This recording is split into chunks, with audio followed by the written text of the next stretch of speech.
It's what's happening below the surface of the river, and it's a hidden killer. It sounds strange because it's water. I feel like it's drowning. It's suffocating. They will declare it a dead zone.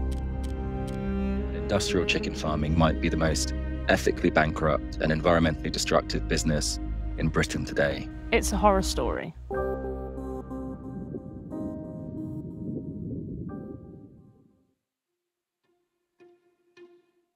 The River Wye is a special area of conservation and one of the UK's most beloved and recognisable rivers. But like many rivers in the UK, factory farming pollution from intensive poultry units is causing an environmental disaster. Last summer, we went to the Wye to learn more about what's going on and meet with people deeply connected with the threats our rivers are facing. First, we met Nicola, an investigative journalist raising her children alongside the river. So a few years ago, in 2020, the whole river went green. And they described it as looking like pea soup with huge algal blooms. And it was just a huge shock, because you move to the countryside and you think, oh, I'm moving here to be closer to nature, to bring my family outdoors, to be by this beautiful, famous river. And to discover that it's in decline and that the life has been smothered out was just a real wake-up call. So I wanted to find out what was happening, what was causing that decline. So there is sewage problems in this river, but the most of the kind of crap washing into this river comes from livestock, and mainly intensive livestock. And because agricultural pollution is less visual than sewage, sewage has a big outfall pipe and you can see wet wipes coming out and sanitary towels, and we can all condemn that. But the diffuse pollution of an intensive kind of poultry industry that's spreading its manure on land, that's seeping in all over the place, it's kind of a hidden killer. So we have over 20 million chickens in this catchment. This is the UK chicken capital.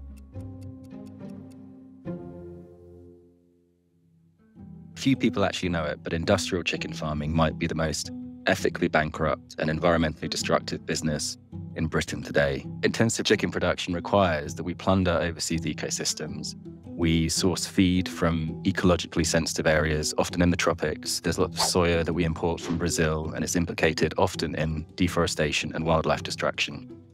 We then feed birds that are housed indoors their entire lives. They're intensively grown at the expense of their welfare. They often end up unwell, unable to stand, with heart problems.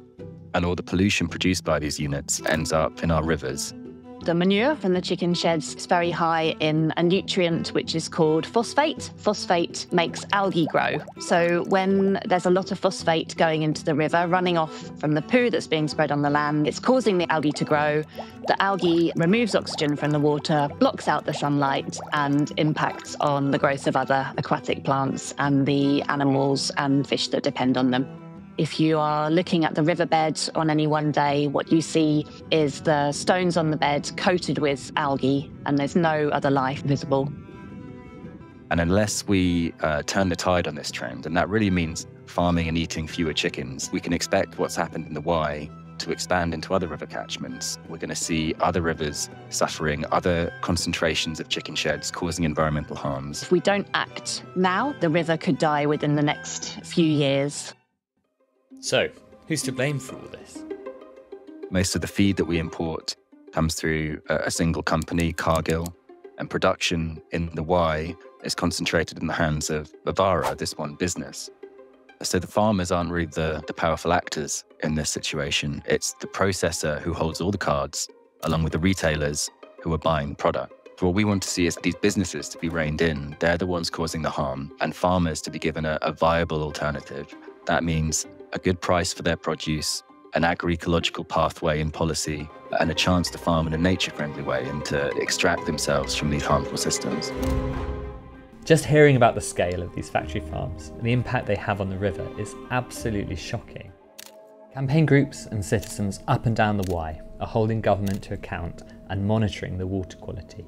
We met Pat, who leads a group of citizen scientists. We saw government testing really drop off from about 2009 onwards. The fact that we don't have these measurements really is an abrogation of duty. And what was clear is that nobody else was going to step in and do that.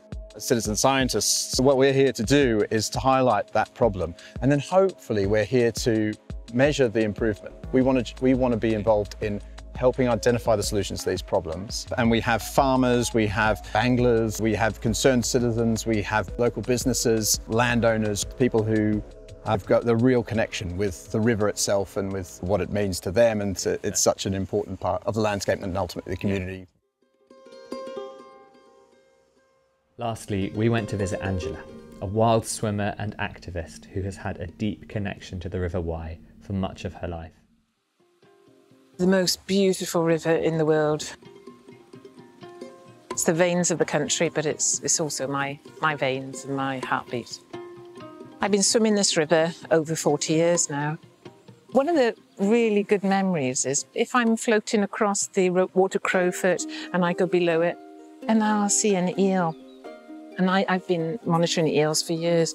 You know, you think that eel's taken 3,000 miles to come up here from the Sargasso Sea.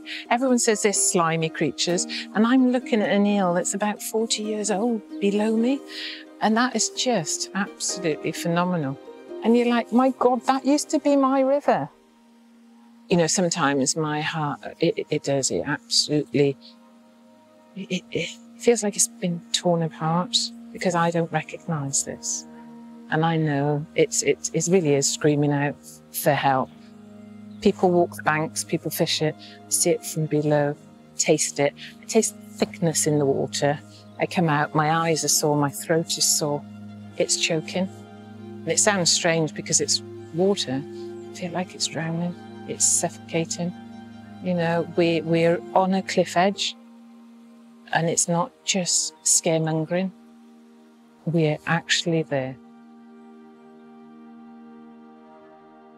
So the Wye is very nearly at the point of collapse. The river might never recover.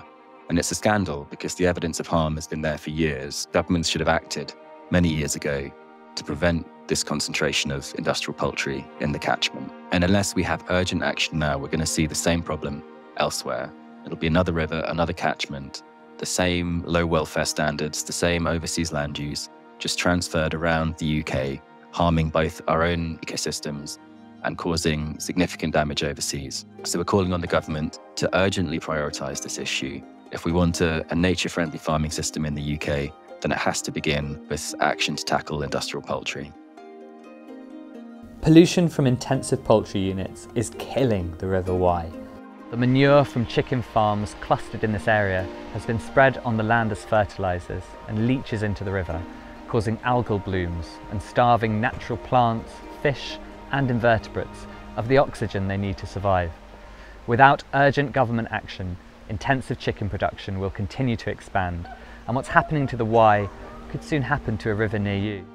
Sign our petition today to tell the UK government to stop killing our rivers and impose a UK-wide ban on new intensive poultry units.